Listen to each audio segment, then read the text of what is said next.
병원에 결코 입원하고 싶지 않지만 우리는 지금까지만 해도 한두 번 이상 병원에 간 경험이 있습니다.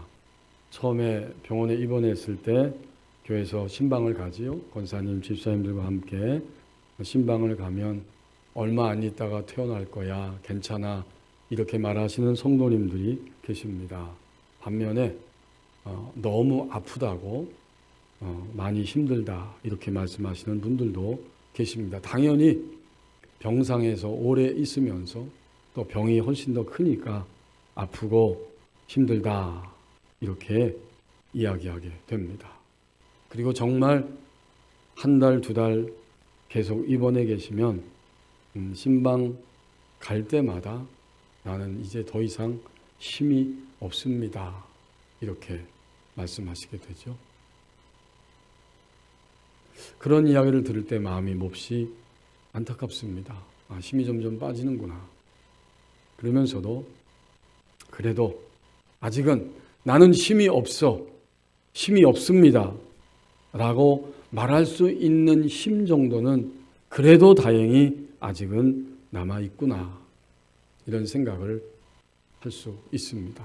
아직은 힘이 있구나. 오늘 본문에 등장하고 있는 삼손의 이야기를 보면 그는 정말 힘이 없게 되었습니다. 너무나 비참하게 되어서 원수들에게 사로잡혔고 두 눈이 뽑히게 되고 또 그의 머리카락이 잘려나가면서 꼼짝없이 그는 그들에게 붙들려 감옥에 갇히고 맷돌을 돌리면서 살아가야 하는 비참한 신세가 되었습니다. 그 모든 것을 우리가 바라볼 때에 삼손, 그는 정말 힘이 굉장히 많은 존재였는데 결국에는 힘이 없는 존재로 전락하고 말았구나. 성경에 나오는 이 삼손의 오늘 본문의 이 이야기를 이는 어떤 시대인가? 하나님이 하나님의 백성들을 약속의 땅으로 인도하시면서 가나안 땅을 여호수아를 통해 정복하게 하셨고 이제 여호수아가 죽음을 맞이한 이후에 왕들이 다스리는 왕정 통치 시대가 되기 전까지 하나님은 사사들을 세우셔서 사사들을 통해서 통치하게 하십니다. 사사는 재판관이라는 뜻입니다. 근데 이 재판관은 어떤 사법권만 가진 게 아니라 행정력과 군사력을 동원할 수 있는 이런 힘을 다 소유한 사람이 바로 사사입니다. 그는 정치적인, 군사적인 그리고 재판권까지 가지고 있는 지도자, 그들이 바로 사사였습니다. 왕들이 통치하기 시작하는 시대 직전에 하나님은 12명의 사사들을 통해서 하나님 백성을, 하나님 나라를 보존하고 유지시키며 진행될 수 있도록 하나님 그렇게 이끄셨던 것입니다. 그리고 오늘 본문에 등장하는 삼손은 12명의 사사 가운데 마지막 사사가 됩니다. 그 마지막 사사인 삼손이 오늘 16장에는 그의 인생의 마침표를 찍을 수밖에 없는 그 시점에 도달했다는 것을, 그의 인생의 마지막 장면을 본문에서 보여주고 있습니다. 오히려 삼손이 이방나라 원수 블레셋 족속에게서 백성을 보호하고 구원해야 되는데 반대로 그가 블레셋에 사로잡혀서 두 눈이 뽑히고 가장 비참한 신세가 되어서 죽음을 예견하면서 그는 감옥에 갇혀 있게 됩니다. 블레셋 사람들은 기뻐했어요. 우리가 섬기는 신이 참된 신이구나. 곡물의 신인 이 다곤 신이 우리를 저 원수 삼손에게서부터 구출해 주었다. 너무 기뻐서 삼손을 가장 비참하게 그리고 잔인하게 압박하고 시달리게 하였던 것입니다. 그래서 오늘 여기 본문 말씀에 보면 그는 어쩔 수 없이 그 백성들 앞에서 시키는 대로 재주를 부리게 합니다. 재롱을 부리게 한 거죠. 이 재롱이 무슨 재롱일까? 그가 부리는 재롱은 힘센 용사처럼 행동하고 연출하는 재롱이었습니다. 이게 얼마나 고약한 거예요. 삼손에 의해서, 그의 힘에 의해서 수없이 죽임을 당하고 압박을 당했던 블레셋 사람들이 그가 힘이 다 빠져버린 상태에서 감옥에 가둬놓고 두 눈을 뽑은 다음 바깥으로 끌어내서 이제는 너 힘 있을 때의 그 장면을 연출해 보아라. 이러한 현실 앞에서 삼손은 자신의 인생을 돌아보게 됩니다. 아마도 나는 가장 쓰라리고 비참한 모습으로 나의 인생의 마지막 지점에 도달하게 될 것이다. 한때는 부모님에게, 백성들에게 자랑스러운 존재였고 또 하나님의 영에 이끌려서 나귀 턱뼈 한 개로 원수 블레셋 사람 1,000명을 쳐 죽였던 용맹스러운 사람, 사사기 15장 14절 15절에 그 장면이 등장하죠. 그는 비참한 죽음을, 최후의 죽음을 예견하면서 인생 4컷이, 인생 몇 컷이 그의 머릿속을 지나가고 있었습니다. 이제는 그들의 요구대로 희롱을 당하며 조롱을 당하며 재주를 다 부린 다음에 26절 말씀, 오늘 본문이 시작되는 26절에 옆에 눈이 보이지 않기 때문에 그를 붙잡고 있는 젊은이 소년에게 한 가지 부탁을 합니다. 이 집 다곤 신전을 바치고 있는 두 기둥 사이에 자신을 세워서 의지하게 해달라라고 부탁을 했습니다. 여러분 26절에 보면 그 부탁을 해서 의지하게 되었고 그 집에는 현재 남녀가 가득한데 27절에 블레셋 모든 관리들도 있고 지붕에 있는 남녀도 3,000명가량인데 그들이 지금까지 삼손이 재주 부리는 것을 보더라. 다 보았어요. 이 다곤 신전은 기둥 2개가 받치고 있고 옥상에도 남녀가 가득하였고 그리고 지금 삼손이 기둥을 붙잡고 있는 이 공간 안에도 사람들이 가득가득 채워져 있었고 숫자를 말해주죠. 지붕 위에만 있는 남녀가 3,000명 가량이었다. 여기서 삼손은 한 가지 행동을 한 것입니다. 이 행동의 의미가 무엇이겠습니까? 다 조롱당하고 다 비참해지고 가장 쓰라린 죽음을 눈앞에 예견하면서 나를 이 집을 버틴 기둥 가운데 세워달라라고 부탁을 했습니다. 이 행동의 의미가 무엇인가? 삼손은 그 행동을 하면서, 아니 그 행동을 하려고 했던 순간부터 분명한 새로운 사실에 대해서 눈을 뜬 것입니다.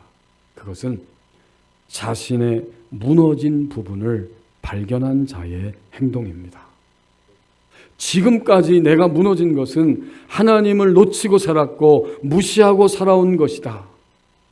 여러분이 나중에 사사기 읽어보시면 무너지기 직전까지도 블레셋의 이방 여인 드릴라의 그 유혹 속에 끊임없이 희롱당하면서 마침내 결코 해서는 안 될 행동을 한 것이죠. 하나님과 삼손 자신만의 1:1의 은총의 비밀을 간직하고 살아야 되는데 드릴라에게, 간사한 여인에게, 유혹하는 여인에게 하나님과 자신만의 은총의 비밀인 나시린으로 부름을 받았기 때문에, 바쳐진 자이기 때문에, 그 시대를 위해서 사사로 쓰임받는 사람이기 때문에 너의 은총의 비밀, 머리에 삭도를 대고 머리카락을 자르면 안 된다고 하는 그 은총의 비밀까지도 다 털어놓게 되었습니다. 이러한 비참함이 오늘의 나를 만들었다고 하는 사실을 삼손은 절감하면서 자신의 인생이 산산이 부서져 조각이 난 상태이고 더 이상 손으로 붙잡을 수 있는 희망이 한 조각도 남아있지 않은 상태에서 그는 드디어 발견하였습니다. 자신의 무너진 부분을 발견한 것입니다. 발견했기 때문에 소년에게 부탁하였고 삼손은 그의 마음에 그 비참함 속에서 들어온 하나의 빛, 하나의 생각, 하나님을 생각하고 있는 순간에, 받아들이는 순간에 그의 내면에 빛이 번쩍하고 들어온 것입니다. 인간인 나는 해결책이 있어야 하고 해결책을 발견해야만 호흡을 하면서 살아갈 수 있고, 그리고 그 어떤 종류의 압박이든지 둘러싸여 있는 상태에서는 압박이고 죽음의 상태이기 때문에 해결책, 빛을 발견해야만 사는 것이 나의 인생에 있어서 필연적이다. 그는 그런 생각을 마음속에 가지게 되었고, 그때 하나님으로부터 그의 내면 안에, 영 안에 번쩍하고 빛이 들어왔습니다. 나는 무너졌구나. 나는 이것 때문에 무너졌구나. 오늘 본문의 26절부터 하나님 말씀을 하시고 주시는데 25절까지의 쓰라리고 비참하고 조롱당하는 삼손의 모습과 오늘 시작되는 26절 본문 여기서부터는 완전히 다르게 되는 삼손의 모습, 그 상태를 우리에게 보여주고 있습니다. 나는 블레셋 여인을 추구하였고 그래서 무너진 존재가 되므로 비참한 최후를 남겨두고 있는 존재다. 자신의 무너진 부분, 이것을 그는 발견한 것입니다. 이 부분까지는 답이 없고 해답이 보이지 않습니다. 그러나 그의 영혼 안에 갑자기 한 가지 생각, 하나님을 추구함의 생각이 들어왔을 때 그는 드디어 그 빛 가운데서 일어설 수 있게 되었습니다. 이 모든 과정을 한마디로 표현하면 바로 이런 이야기입니다. 아직은 내가 힘을 지니고 있는 동안에 나의 무너진 부분을 발견하였다. 이 한마디가 되죠. 나에게 있는 힘은 무엇일까요? 오늘 우리 자신에게 어떤 힘이 있습니까? 건강 있지요. 그래서 지금 앉아서 예배할 수 있는 몸의 건강이 있고, 또 내게 어떤 힘이 있을까요? 어떤 분들은 물질의 힘이 있으실 것입니다. 그래도 내 통장 잔고가 이 정도는 남아 있다. 물질의 힘이죠. 더불어서 우리 그리스도인들의 힘은 하나님과의 관계성을 훼손시키거나 빼앗기거나 놓치지 않을 때, 그것이 바로 그리스도인의 근본적인 힘이 됩니다. 그러므로 이 26절의 행동 하나는 굉장한 행동이고 완전한 전환이 이루어지는 행동이 되었습니다.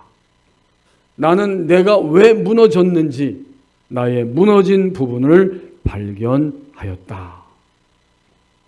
자신에게 힘을 지니게 하신 그 하나님을, 그분이 바로 하나님이셨음을 삼손은 다시 새롭고 온전하게 깨닫고 있었습니다. 우리는 오늘도 나에게 힘을 지니게 하고 계신 분이 누구인지 분명히 깨닫고 있습니까? 여전히 하나님은 나에게 힘을 지니게 하시고 그 힘을 가지고 해 아래서 살 수 있는 이런 시간과 공간들을 허락하고 계십니다. 삼손은 번쩍하고 빛이 들어오는 순간 이 부분을 깨달았던 것입니다. 청년들에게 한때 멘토라고 알려진 김남도 교수님이 웅크린 시간도 내 삶이니까, 그런 책을 쓰고 거기서 이런 이야기를 들려주고 있습니다. 나침반이 없었던 시절 뱃사람들은 북극성을 향해 돛을 매달았습니다. 북극성까지 가려고 했던 것은 아닙니다. 다만 칠흑 같은 어둠 속에서도 북극성만은 흔들리지 않고 그들을 이끌어 줄 수 있기 때문에 그렇게 한 것입니다. 그러므로 잠시 웅크린 채 표류하고 있을 때에도 우리는 북극성에서 눈을 떼지 말아야 합니다. 그리스도인에게 있어서 북극성과 같은 역할을 하시는 분은 하나님 한 분 외에는 누가 있겠습니까? 그렇기 때문에 오늘 삼손의 발견은 위대한 발견, 방향을 완전히 전환시키고 죽음 직전에 다시 생명과 삶을 향해 일어설 수 있는 이정표가 된 것입니다. 오늘 나는 나의 무너진 부분을 발견하고 있습니까? 내가 왜 여전히, 내가 왜 지금도 똑같은 생각과 말과 행동에서 벗어나지 못하고 있을까? 북극성 대신 하나님을 발견하는 만큼만 우리는 달라질 수 있습니다. 이 구정명절을 맞이해서 우리가 함께 가족들을 만나고 또 친척들을 만나게 될 것입니다.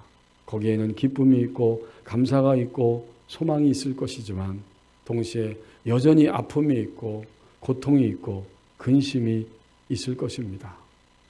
그 모든 만남 속에서 우리는 그리스도인이라고 하면 먼저 사람들을 함께 만날 때 나의 무너진 부분을 발견하는 시간이 되기를 원합니다. 나는 안 변했어요. 근데 상대방만 변하라고 요구하고 생각하고 판단하고 있지는 않습니까? 아무도 자신이 스스로 자신을 발견하는 것은 쉽지 않습니다. 삼손은 웅크린 채 아무것도 할 수 없는 그 시간에 그의 영혼 안에 번쩍 빛이 들어올 때 하나님을 보게 되었고 하나님과의 관계성이 무너진 것이 나 자신이다. 그것을 아주 절실하고도 온전하게 깨닫기 시작했던 것입니다. 우리가 구정명절을 함께 시간을 지낼 때, 사람들을 만날 때, 대할 때 나의 무너진 부분을 새롭게 발견하는 그런 시간이 되기를 원합니다. 이제 28절에서 31절 말씀을 보십시오. 자신의 정체성을 확인하고 그는 회복의 역사가 있는 곳으로 갈 수 있게 됩니다. 28절에서 삼손이 자신의 정체성을 확인했습니다. 그리고 무너진 부분 그대로 있지 않고 떨치고 일어나서 회복의 역사를 일으키는 지점으로 달려가는데 간절하고도 담대하게 나가고 있습니다. 그 삼손의 간절함과 담대함이 28절에 구구절절이 나타나고 있어요. 자신의 정체성을 어떻게 표현하는가 함께 보십시오. 28절에서 이렇게 외칩니다. 삼손이 여호와께 부르짖어 이르되 주 여호와여 구하옵나니 나를 생각하옵소서. 하나님이여 구하옵나니 이번만 나를 강하게 하사 나의 두 눈을 뺀 블레셋 사람에게 원수를 단번에 갚게 하옵소서. 여기에 나라고 하는 단어가 3번 등장하죠. 이게 바로 자신의 정체성을 확인하는 순간이 됩니다. 이번만 나를 생각하옵소서. 이번만 나를 강하게 하시옵소서. 나의 두 눈을 뺀 블레셋 사람에게 나라고 말하고 있습니다. 이 기도를 통해서 그는 자기 자신의 정체성을 확인하게 됩니다. 결국 28절에 3번 나라고 할 때 이 나는 누구냐면 비참하고 가련한 한 개인, 죽음을 예감할 수밖에 없는 조롱당하고 멸시당하고 있는 한 개인 삼손이면서 여기서의 나는 결국 하나님 앞에서, 사람 앞에서 사사로 부름을 받아 세워진 나 자신입니다. 이런 거지요. 이 나라고 하는 간구와 외침을 통해서 하나님이 친히 세우신 나시린된 자신을, 그리고 하나님의 신으로 하나님의 영으로 충만했던 자기 자신을, 더 나아가서 하나님을 향한 신앙을 회복한 그러한 되찾은 자신을 다시 발견합니다. 이것이 정체성의 회복이죠. 우리는 신자가 되었을 때 나의 정체성을 끊임없이 확인하게 됩니다. 그리스도인의 정체성은 사명의 정체성이에요. 이 한 성도였던 오래전에 살았던 이 삼손, 사사 삼손의 정체성은 나시딘이었어요. 오늘 이 시대에 사는 나의 정체성은 더 이상 사사는 아니에요. 그러나 가정에서, 일터에서, 교회 공동체 안에서 어떤 곳에서든지 나의 정체성을 하나님과의 관계성 안에서 확인할 수 있을 때에 그때 바로 회복의 길로 달려갈 수 있습니다. 하나님의 자녀의 정체성은 하나님과의 사명의 관계성 안에서 확인됩니다. 가장 근본적인 사실은 이런 것입니다. 나의 정체성. 어느 시대 어떤 환경을 살던 나는 하나님 안에 있고 하나님은 나를 위하여 모든 것을 주셨고 그래서 나라는 존재도 하나님을 위한 나 자신이 되어가는 존재다. 이게 그리스도인의 정체성입니다. 다시 한번 우리 마음 가운데 깊이 새기기를 원합니다. 그리스도인의 정체성. 어느 시대 어떤 환경을 살던 나는 하나님 안에 있고 하나님은 나를 위하여 모든 것을 주셨고 그래서 나라는 존재도 하나님을 위한 나 자신이 되어가는 존재다. 이것을 확인하는 첫걸음을 뛰기 시작할 때 우리는 드디어 회복의 길로 갈 수 있게 됩니다. 미국의 에비게일 페레스라고 하는 그리스도인 성도가 있었습니다. 그는 이렇게 말합니다. 누구나 인생에서 폭풍우를 만나고 폭풍우 속에서 어려움을 당하는 그런 경험들이 있습니다. 이 성도에게는 대학교 1학년 때가 그런 시절이었다고 그래요. 1세대 멕시코계 미국인 여성으로서 그는 굉장히 어깨에 큰 짐을 짊어지고 이민 와서 생활하는데 가족과 또 교회와 모든 성도들이 그를 위해서 기도해 주었습니다. 그러나 집에만 돌아오면 나는 성공할 수 있을까? 내가 이제 기숙사에 들어갈 텐데 나의 룸메이트는 나를 좋아할까? 사람들은 내가 멕시코 여성인데 나의 외모를 보고 뭐라고 평가할까? 이러한 두려움과 혼란들이 계속해서 그의 마음에 들어옵니다. 난 이 자리에 있을 만큼 똑똑한가? 우리 가족은 어쩌지? 다들 괜찮을까? 이런 생각 때문에 마지막에는 내가 대학 가는 게 맞는가 틀리는가 여기까지 고통스럽게 의심하며 지내고 있었습니다. 이제 어쩔 수 없이 대학에 들어가서 여름이 되어서 선교 여행을 함께 떠나게 됐는데 그 선교 여행 가서 아주 익숙했던 하나님의 말씀이 자신의 이야기로 새로운 관점으로 보게 되었다고 고백합니다. 그날 그 팀이 읽었던 말씀은 마태복음 13장에 나오는 예수님이 물 위를 걸으시는 부분을 읽고 있었는데 목사님이 이렇게 말씀하셨습니다. 예수님께서는 제자들이 두려워했던 바로 그 물과 거센 바람 속에서도 두려워하지 않으셨다. 이거 얼마나 평범한 이야기입니까? 근데 그 말씀이 자기 자신 안에 들어오는 빛이 되었다는 거예요. 평소에는 그냥 제자들이 풍랑을 만나서 거센 그 풍랑 속에 고생하고 무서워하고 두려워했다. 여기까지만 인지가 됐었는데 예수님은 그 파도와 풍랑을 결코 두려워하지 않으셨다. 이 말이 자신의 내면 안에 빛으로 들어왔다는 것입니다. 그리고 이렇게 말합니다.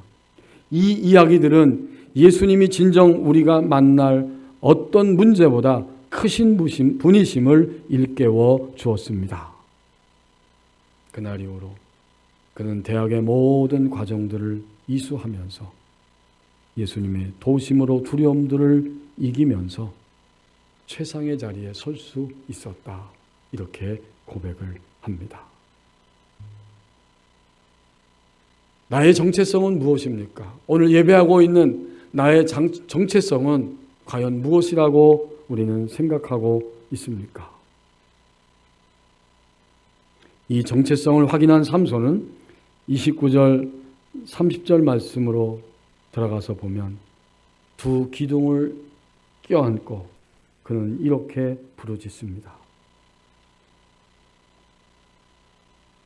29절에 삼손이 집을 버틴 두 기둥 가운데 하나는 왼손으로 하나는 오른손으로 껴 의지하고 삼손이 이르되 블레셋 사람과 함께 죽기를 원하노라 하고 힘을 다하여 몸을 굽히매 그 집이 곧 무너져 그 안에 있는 모든 방백들과 온 백성에게 덮이니 삼손이 죽을 때에 죽인 자가 살았을 때에 죽인 자보다 더욱 많았더라. 여러분 이 말씀이 이해가 되십니까?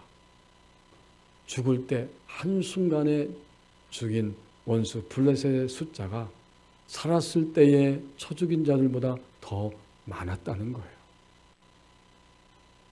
두 기둥이 있고 옥상이 있고 또 아래 공간이 있는데 기둥이 무너질 때 위에 3,000명 아래 가득가득 있었던 남녀가 모두가 다 한 번에 몰살을 당했습니다. 삼손은 자신의 정체성을 확인하고 이러한 부르짖음의 기도를 통해서 힘을 다하여 몸을 굽히는 순간 원수 블레셋과 함께 그들을 죽이고 자신도 그 자리에서 함께 하나님의 품에 안기게 되었습니다. 여기서 한 가지 의문이 들지 않습니까? 아니 이게 어떻게 성공한 인생이야?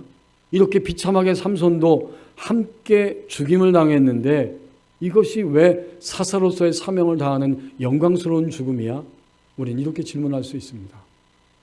하지만 삼손의 이 기도는 그의 인생에 있어서 가장 위대한 기도입니다. 동시에 우리 모든 그리스도인들이 살아있는 동안에 드려야 할 기도가 바로 이러한 기도입니다. 30절의 삼손의 기도, 이 상반절이 바로 그 기도입니다. 삼손이 이르되 블레셋 사람과 함께 죽기를 원하노라. 바로 이 기도입니다. 삼손이 자살을 위해서 기도한 게 아니에요. 그는 지금까지는 내가 우리 집에서, 내가 우리 교회에서, 내가 우리나라에서 가장 중요한 존재고 그렇게 생각하지 못하는 사람도 많이 있어요. 그런데 여전히 내가 주인이 되어서 주인 노릇하고 있었던 삼손 자신의 정체를 고백하면서도 그것을 끊어버린 자아의 죽음을 선포하는 위대한 기도였어요. 유혹이 온다고 해서 유혹을 받아들이면서 머리카락이 잘려나가는 그러한 삼손이 아니었어요. 그는 더 이상 자아가 주인 노릇하는 삼손이 아니었고 나의 이 자아의 죽음을 선포하는 기도를 마지막 순간에 드린 것입니다.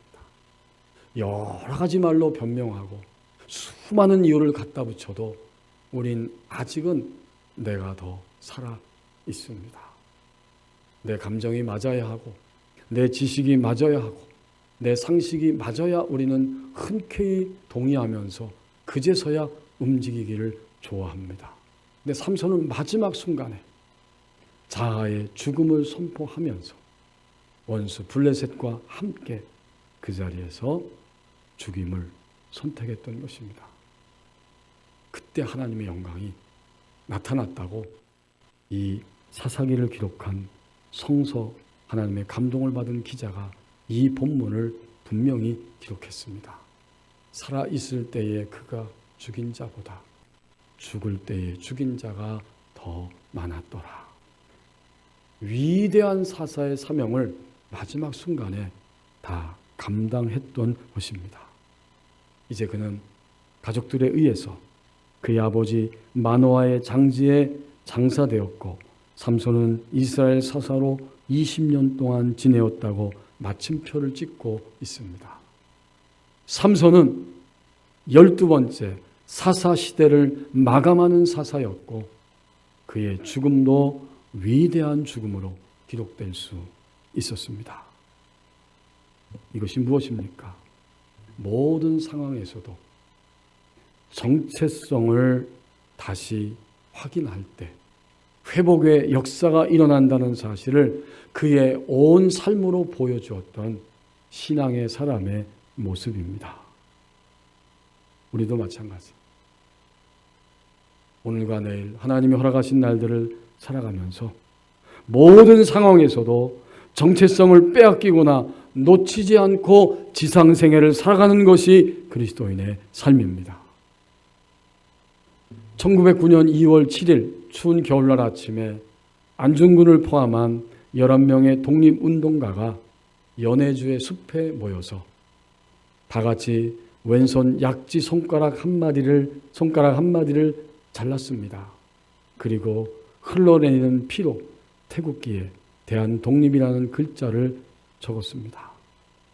이때부터 넷째 손가락 한 마디가 없는 안중근 의사의 유명한 손도장이 수인이 등장하기 시작합니다. 안중근은 누가 시켜서 한 것이 아닙니다. 11명과 함께 동지들과 일어나서 손가락을 잘라내면서 대한민국의 독립을 위해 자신들의 삶을 다하겠다고 결단하였던 것입니다. 이제 때를 기다리고 있을 때 일본의 히로부미가 하얼빈역에 올 거라고 하는 첩보가 접수됩니다. 이토 히로부미가 어디에서 내릴지 알 수 없기 때문에 두 가지 역을 선택했어요. 조를 나눠서. 하나는 사이자거 우역, 또 하나는 하얼빈역에서 기다리기로 했고 우덕순과 조도선은 사이자거 우역으로 그리고 안중근은 하얼빈역으로 갔습니다. 근데 이게 막 모든 게 다 안개에 쌓여 있는 거예요. 한 번도 이 사람들은 안중근을 비롯해서 이 독립투사들은 그 이토 히로부미의 얼굴을 본 적이 없습니다. 사진이 흔치 않았던 시대였기 때문입니다. 앞에 두 사람 우덕순과 조도선은 그 역에서 기다리다가 수상하게 그들을 여기던 러시아 경비대에 붙잡히고 말았습니다. 이제 암살 계획의 성공 여부는 오로지 한 사람, 바로 안중근에게 달려 있었습니다. 생김새조차 모르는데 이 히로부미를 기다리고 있는 안중근의 마음이 어떠하였을까요? 떨림과 또 실패에 대한 두려움과 이런 것들이 마음에 요동치고 있었을 것입니다. 이토 히로부미 일행이 기차에서 내렸을 때 보니까 실패할 것이 100% 확실했습니다. 수많은 수행원들과 똑같은 모습으로 내리고 있는데 거기서 누가 이토 히로부미인지를 알 수가 없었기 때문입니다. 조용히 숨을 죽이고 기다리고 있는데 저쪽에서 이토라고 부르는 소리가 들렸고 그 순간을 포착한 안중근은 바로 방아쇠 3발을 당겨서 이토 히로부미를 사살하게 됩니다. 3발의 총탄을 맞았던 그는 잠시 후에 쓰러져서 사망했습니다. 어떻게 됐을까요? 안중근은 일본 법정에 체포되어 섰습니다. 이 소식이 알려졌을 때 각국의 변호사들이 내가 변호하겠다고 수없이 나섰지만 일제는 당연히 허락하지 않았고 법정에서 안중근을 테러주의자로 단정해버렸습니다. 그러나 마지막 법정 공판에 서서 안중근은 이렇게 주장했습니다. 자신이 의병장이고 따라서 나는 전쟁포로이기 때문에 전쟁포로로 나를 대우해 주어야 한다. 어떻게 해서 의병장인가? 올바른 일 위에 일어선 군대의 수장, 의병장이라는 거죠. 그는 죽는 순간까지도 자신의 정체성을 주장하고 놓치지 않았던 것입니다. 지금은 하나님의 품에 안기셨지만 서울 온누리교회를 개척하시고 섬겼던 하용조 목사님이 어느 날 설교하실 때의 모습이 떠오릅니다. 그날 설교의 제목이 힘은 있을 때 조심해야 합니다. 제목이 바로 그거였어요. 하나님이 허락하고 계신 힘이기 때문에 하나님과 함께 하나님의 공급하시는 힘으로 아직은 힘을 지니고 있는 동안에 그 힘을 주신 하나님의 역사를 이루기 위해 걸어가는 인생이 되어야 합니다. 라고 경고하는 목소리요, 격려의 음성이었습니다. 기도하겠습니다.